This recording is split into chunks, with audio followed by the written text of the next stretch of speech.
Hey there, and welcome to another edition of Vegas Bad Boys of Podcasting. It is myself, DJ Impact, and Sin City Steve. We are your team for this episode. Hopefully, the guys will get better. A lot of sickness is going on, and we're in holiday as well, so people working late. I know, right? It's crazy, but we're here, and we're happy to be here. You probably didn't hear from us last week, or at least during the impromptu live show that they had. But we're here for a 3 count this week, and we got 3 good topics for you. So we'll get right into it. By the way, hey, if you're joining us, throw your comments in the box, Facebook Live, Twitch, or YouTube, and we'll try to get it in as we see. All right. So make sure you join us in that. All right, let's do it right now. It's time. Vegas Bad Boys of Podcasting present 1, 2, 3. Count Talk. Count Talk, baby. Here's our first count, 1. and it is huge WWE stars absent from the Royal Rumble advertising from TJRWrestling.net. All right, so this is a really quick and easy article here to read. It just says that on December 1st, Triple H and WWE put out new posts on social media promoting the Royal Rumble. The event is set to come live from Tropicana Field in St. Petersburg, Florida, January 27th. And while there is always an incredible buzz around the event, that went to a whole new level following Survivor Series and the return of CM Punk and Randy Orton. The pair both feature on a new poster for the Rumble. However, 2 names are conspicuous by their absence. Both Brock Lesnar and Drew McIntyre don't feature, and the Scottish Warrior isn't happy about it. Now, posted in a response to the poster, McIntyre wrote, quote, "Are you starting to understand my frustration now?" End quote. Now, Lesnar's absence also caught the eye of fans, as it's believed he'll be wrestling at the event. In October, it was reported that Brock Lesnar would be back for Royal Rumble season before competing at the show. And then it says that Brock Lesnar hasn't appeared on WWE television since being defeated by Cody Rhodes at SummerSlam back in August. At the time, it was suggested that the former world champion could be retiring. However, he's expected to return. Lesnar wrestled a total of 6 matches in 2023, including in the Royal Rumble match. So, Sin City Steve, this was yours. Drew McIntyre and Lesnar is not in the advertisement poster. Isn't that interesting? What was your think on that? So I think that one of these names is not an alarming thing. I don't think that, having Brock Lesnar on the poster, okay, great. But I think that he would best be used as a surprise entrant into the Rumble. Okay. So I think that obviously everything's deliberate, but I think that is a reason why they didn't list him on the poster. If they're planning on using him in a surprise fashion, because obviously he has one of those iconic entrance themes. Yeah. So, you have people waiting in the ring. Oh shit, it's Brock Lesnar's music. He's not even advertised to be here. That's right. You get a bigger reaction. Shock value. Yep. Now, on the other hand, you have Drew McIntyre, somebody who, quite honestly, helped to carry your company through one of the darkest periods that anybody has ever experienced. And that is the pandemic era. Yep. So, yeah, Drew McIntyre carried the banner of WWE and was Mr. WWE for that time period where there were no fans in attendance. And, and then his lack of creative direction as of late. Now, obviously, I know that he's got, the new thing that he's doing with the Judgment Day and whatever. But, even before that, he was just languishing in the mid card. No real story. So it's easy to see why he could be upset. It was made mention of before he made his last return that, his contract may have been up. But that the fact is his contract is actually up in the beginning of 2024. Now, whether that's January, whether that's April, whether that's who knows when, according to Fightful, it is early 2024 that his contract is up.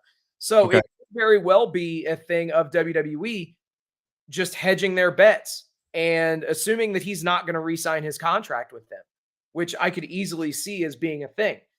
Sure. One thing that is very telling, and let's be real, let's start the conspiracy theory, if you will. Yeah. WWE should seriously hope that Drew McIntyre's contract runs through at least the end of June. Because if I'm Tony Khan and I have all the money in the world burning a hole in my pocket, and I see Drew McIntyre tweeting out that he's frustrated, well, Tony Khan's going to need to sell about 80,000 tickets for Wembley Stadium in August. Drew McIntyre is definitely going to have a 90-day no compete. If he is free of WWE contract anytime before May? Yeah, I think that that could be very interesting as we get closer to All In, for sure. Now we have American Bam Bam here. He says, even if everything Steve is saying is true, as a fan, why am I supposed to care? Amir Carter is left off the poster. Womp, womp, womp. And that's the thing is, that's his standing in the company now, is a mid-carder. He obviously doesn't feel that he should have that reduction in status on the show. And quite frankly, there are quite a few people out there that feel the same way. But, WWE is a machine. That machine is just going to keep on churning. And I genuinely think that, this was a calculated decision. It wouldn't surprise me if they are, cooling him down until he re-signs a contract. If he re-signs a contract, then I could see them pushing him again. But if that doesn't happen, obviously they don't want to push this guy to the moon, and then his contract ends, and then he goes to work down in Jacksonville. So, right. And yes, imagine that another WWE has-been shows up in AEW. So, but yet we never talk about all the, Ring of Honor has-beens, quote unquote, that show up in WWE or, anything of that nature. But it just, that type of stuff makes me laugh, man. It genuinely does. Like, that whole discussion just kills me. I just finally got a chance to look at the Royal Rumble poster, and yeah, I guess he isn't in it. Kevin Owens isn't in it either. I mean, we think about, there's quite a few people that's, there's a lot of people that's not in it. I wouldn't look at that as I'm less than. How are you supposed to put an entire? And let's call it what it is too. It could have been an oversight, because if, as we mentioned, that this whole CM Punk thing came together super last minute and it wasn't something that was planned for months, right? Then maybe Drew just was the unlucky person who they took out of the poster to put CM Punk in his place, which could certainly be the case. Yeah. Okay. Huh. We shall see. Yeah, we shall see. Listen, I like Drew. I made that clear, and I wouldn't want for him to go elsewhere. But at the same time, if he feels he's not being shown at the level of where he thinks he should be, then yeah, he can always take his talent, elsewhere. But that would suck, because I think he does a wonderful job where he's at. I don't think of him as a boring talent like others on our team does. Right. And that's the beauty of it, man. Everybody's entitled to their opinion. Like, there are wrestlers that you like that I'm not a fan of, and vice versa.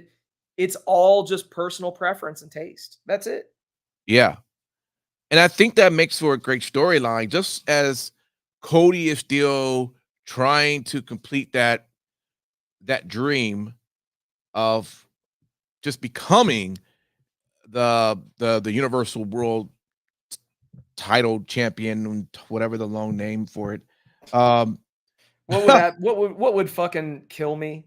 And by that is I would fucking lose my mind of just sheer laughter. Is, they've been doing this whole build of, finish the story. Right. If Cody finally slays the demon, slays the dragon of Roman Reigns and ends this 1,000+ day title reign, and then Damian Priest cashes in the same night and takes the title right off of him. That would be the way to end that shit. Actually finish the fucking story. He's been on this chase for years. He finally gets it, and he can't even enjoy it because somebody else takes it from him in the same night. Right. That would be. But to finish my thought as well, though, Drew also could have that storyline, which they've played up, but he's always wanted to be champion in front of a large crowd. Absolutely. Or in front of a crowd, bro. A crowd, right. Yeah. Shit. Yeah. I'll take 10 people from this point, That's why he wants to go to AEW, because he can perform in front of that many people as a champion. Right. See, there you go. Somebody had to throw in the anti-AEW fun in this show. That's right. So might as well fucking be me. Exactly. So we'll see what happens. Hang in there, Drew. All right. Let me be your agent. All right. And I'll make sure that to keep you on the show. All right. Oh man, I love our chats. All right, let's go right into our second count, and this one is outgoing AEW star has expressed frustration. Another one from TJRWrestling.net. And let's read to find out what this one is about. This one says that QT Marshall has reportedly expressed frustration over his time in AEW. On November 28th, he announced that he would be leaving AEW at the end of 2023. The star thanked the company and Tony Khan for his career in the company, noting that he had worn a, quote, myriad of hats, end quote, over the years, and this is including being a VP, manager of talent relations, and writing over 750 formats. And since he's made that announcement, many stars have expressed their admiration for the work that QT Marshall had done in AEW, both in the ring and behind the scenes. Now it appears that the leader of QTV has stardom in his sights. And during the latest edition of the Wrestling Observer Radio, Dave Meltzer addressed the departure, noting that Marshall has, quote, expressed his frustration, end quote. This is what he said. I would say I've heard from many people, some of whom did not know what this was happening, and most of whom did. So it was not a secret. I mean, some have known for weeks, some have known for months. People have talked to him. He's expressed his frustration. There has been things that have happened, end quote. So Meltzer said that Marshall's close friendship with Cody Rhodes would lead many to think the star could be leaving AEW to head to WWE. Wherever he lands, Meltzer believes Marshall's main goal is to be a wrestling star, something that is unlikely to happen in AEW. Online in QT Marshall's resignation announcement that caught people's eyes said that he feels the company is, quote, heading in a different direction, end quote, to where it started in 2019. And according to Nick Hausman of House of Wrestling, he was alluding to the product becoming more, quote, focused on matches than storytelling, end quote, something more akin to New Japan Pro Wrestling, which is known for its sports-based presentation. And when asked why AEW would be going that way, a source told Hausman, quote, TK has always liked that style, end quote.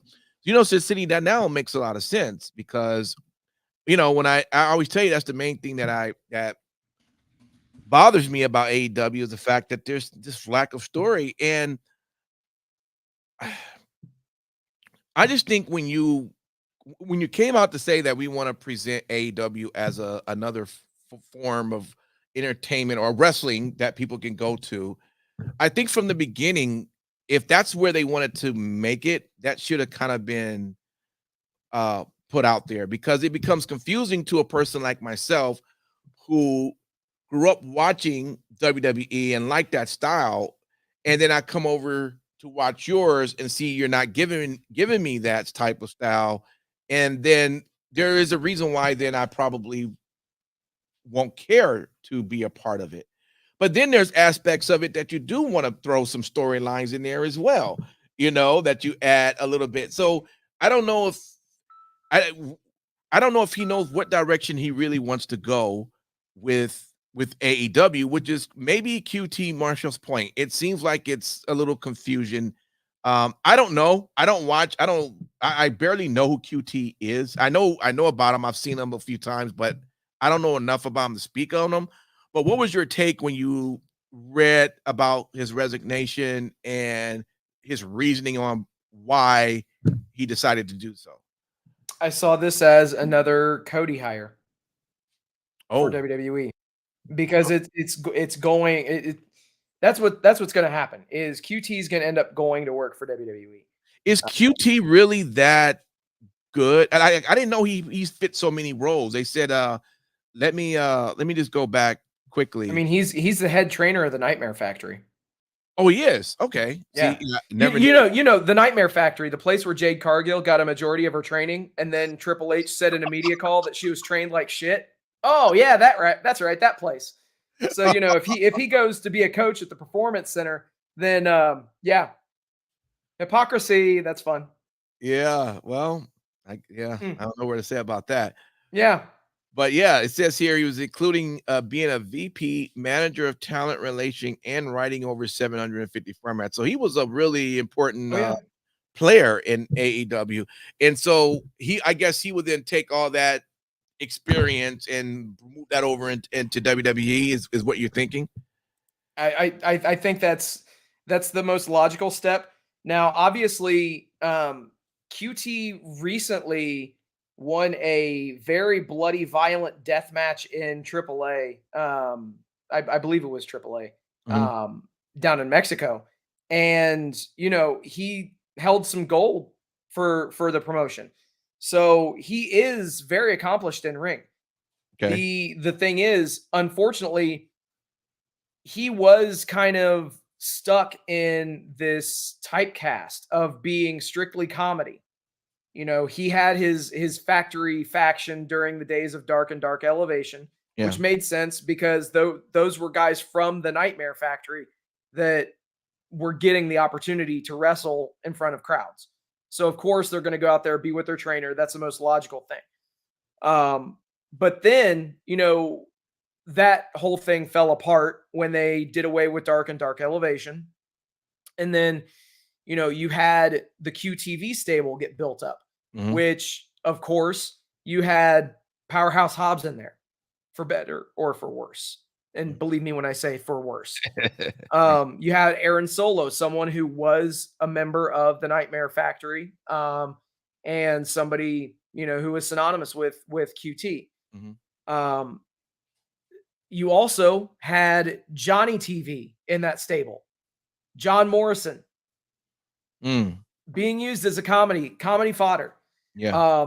And it's just interesting that this is just now everything's kind of coming to light with all this kind of stuff. But if he's saying what he said, it's he says writing over 750 formats. So it seemed like he might have some control. Why he never had better control over what he wanted his style to be within AEW.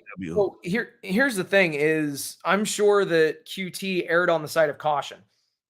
People saw him as being a writer in AEW, and they didn't want him to, I'm guessing, obviously. I don't know shit that goes on there, but just knowing from my personal experience, if you are in a position of privilege or power, or you have say so and determine how things are run in a particular way, in some cases you will err on the side of caution and actually sacrifice.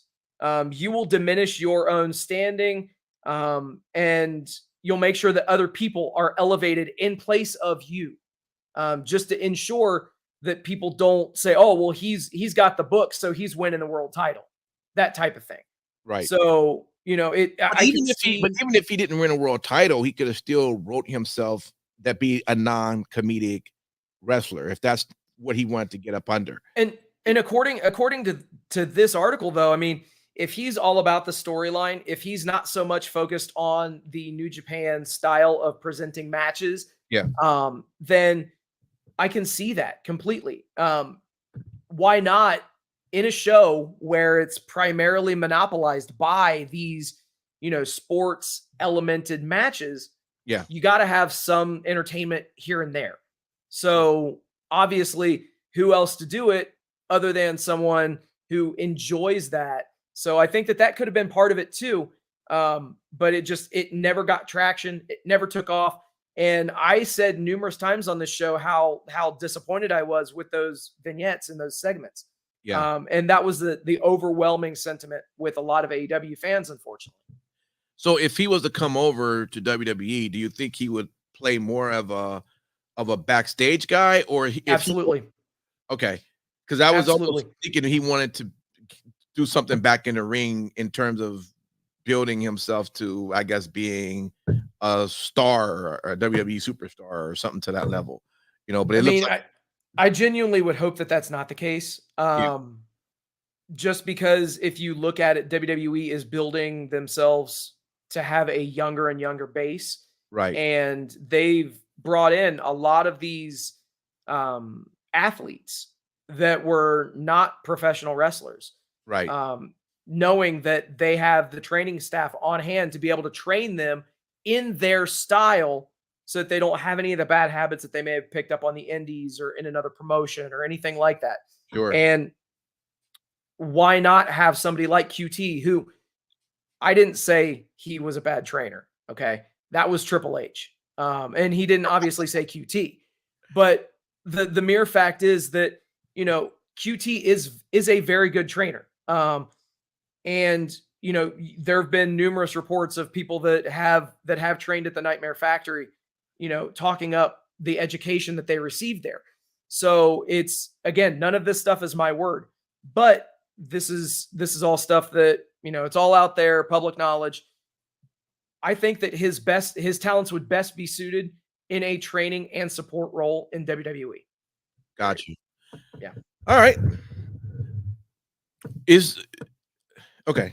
Got you. Let's move over into our. And yes, John, another Cody hire like Jade and soon enough Ricky Starks. Absolutely. Yeah, I can see Ricky Starks. I can see Ricky Starks coming over as well. Well, hey, that's what the business is about. It's a matter of time, man.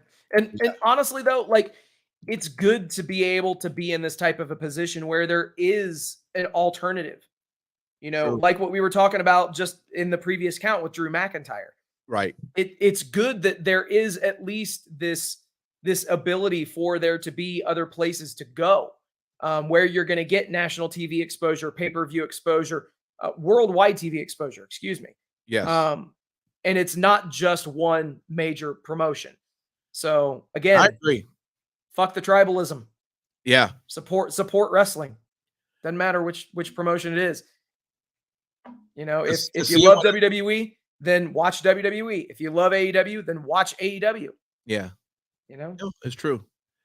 I mean, seeing what has happened with Swerve, I haven't got a chance to watch the match you were saying yet, but just watching where he's come from, leaving, force left out of WWE and coming over to AEW.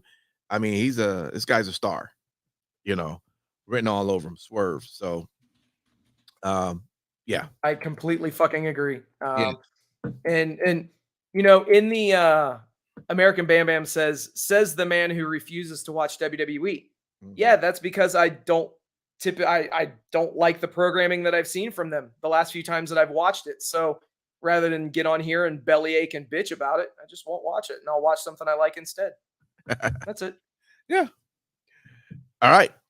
Let's move right over into our count 3. Ric Flair drops an inappropriate line during in-ring off-camera promo in AEW. This is from SE Scoops. All right.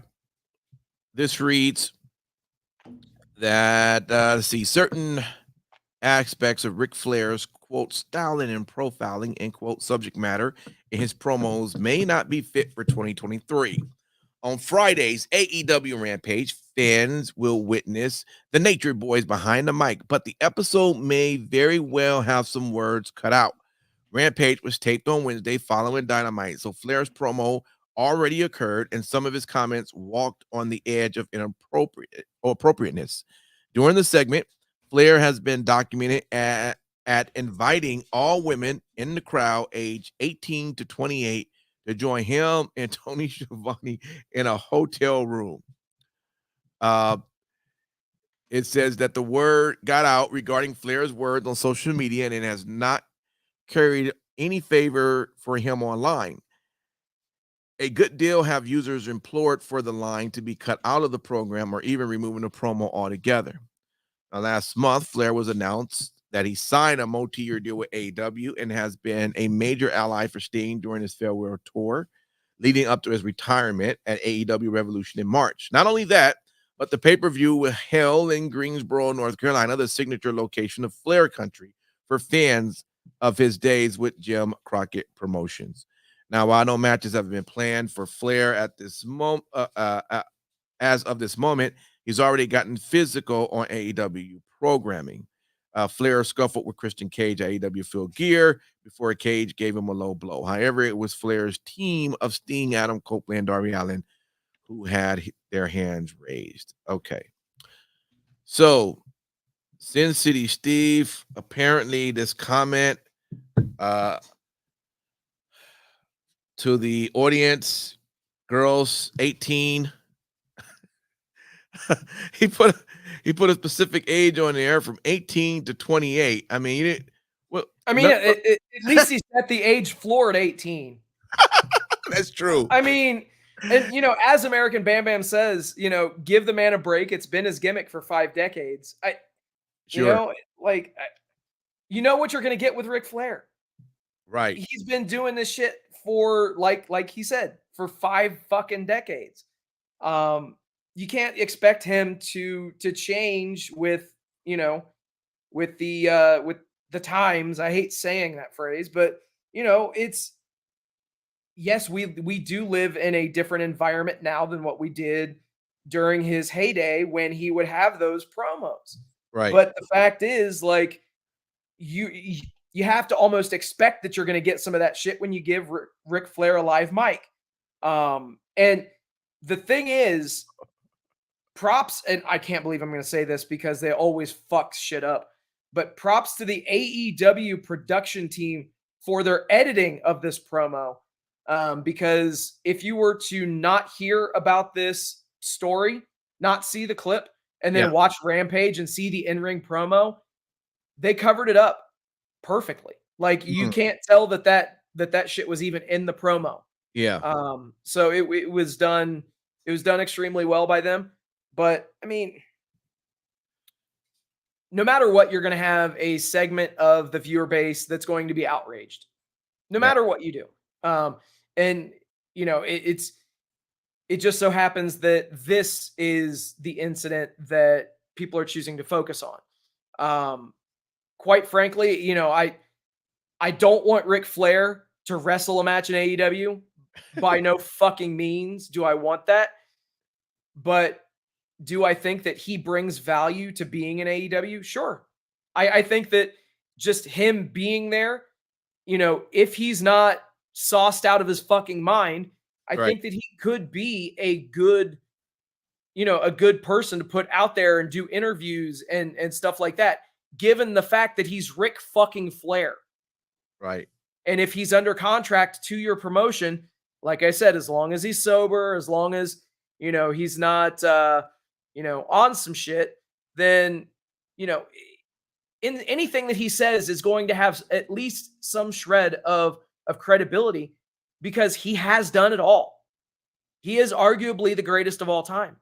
And I'd say several people you know, several percentages of the viewer base, the listener base that's hearing us right now, they are sitting here shaking their heads. Yeah, he's the greatest of all time. So yeah, you're going to have that sentiment. But I think that this, quite frankly, in my opinion, was blown way out of proportion. Well, is it something that should have been said? I agree that it should not have been said. I agree with that. At the same time, like I said in the very beginning, you knew that this was the type of shit that was possible when you give Ric Flair a live mic. American Bam Bam says, hey, the real victim was Sting. He was visibly unpleased. And John said, hey, his tweet following his remarks were totally unapologetic and narcissistic. What he did was go into business for himself and totally stole shine from Sting, whom Flair is supposed to be there for support. And he said, get him off my TV forever. You know, an American Bam Bam follow-up is almost like he's trying to steal the spotlight. He says he is there for Sting, and his actions do not match that. So maybe hearing that, you know, Sin City, that's maybe where people have a problem with what was said, is that the intention seems like it was more about him than it was for Sting. Yeah, I mean, ultimately, the tweet was one hell of a fucking guilt trip. I'll tell you that much. I saw that and I'm like, oh my God. Oh, I'll just step away and, you know, I'll disappear if I'm such a, you know, whatever, dude. Like, come on, man. Yeah. It's not that difficult. Like, just don't say that shit. Right. You know, and that's honestly what needs to be communicated to him, and you know, just treat it as you would anyone else that says something that they're not supposed to say in a promo. You'll give him more mic time the next week. Rick, maybe say, how about we take all the 50 to 70-year-old women in our hotel room, Tony Schiavone, how about that? 50 to 70. God, thanks for putting a visual into my mind. God. Hey, it's still younger than helicopter. Okay. Woo. If he had an 18, 19 in his room, he wouldn't be able to survive. That would be the end of the man's life. Okay. Game over. Yeah. Done. Okay. It wouldn't be the last Sting match. It'd be the Ric Flair funeral. All right. You may want to go with the 50, 70-year-old. Try that one. That's more of your speed. Shit. Oh man. Oh well. Well, that is our three count topics for tonight. We did it, Sin City. This has been fun. Hopefully next week. Yeah. The guys will be back. Hopefully they're taking all their medicine and their vitamins and all that stuff. Yeah. So we'll see. Vitamin C and zinc. That's right. Please. We need y'all back. And with that, we always appreciate everyone who watches us live, who downloads the podcast. We appreciate you and we thank you. And we hope you continue. Sin City Steve, what's your final thoughts? All right. Thank you guys for hanging out with us tonight. Thank you for liking, sharing, subscribing, doing all the stuff that you guys do. We appreciate each and every one of you. Also, a very special shout out to all the brave men and women serving this country, whether you're doing that on lands, foreign or domestic. Thank you for doing what you do so we can do what we love to do. And last but not least, repsports.com, reppsports.com. Go there for all your pre-workout, weight loss, and general energy needs. Again, that's repsports.com. Use promo code Vegas at checkout and save yourself 15%. And there you go. So with that, y'all take care. We'll see you next time. And happy wrestling to you all.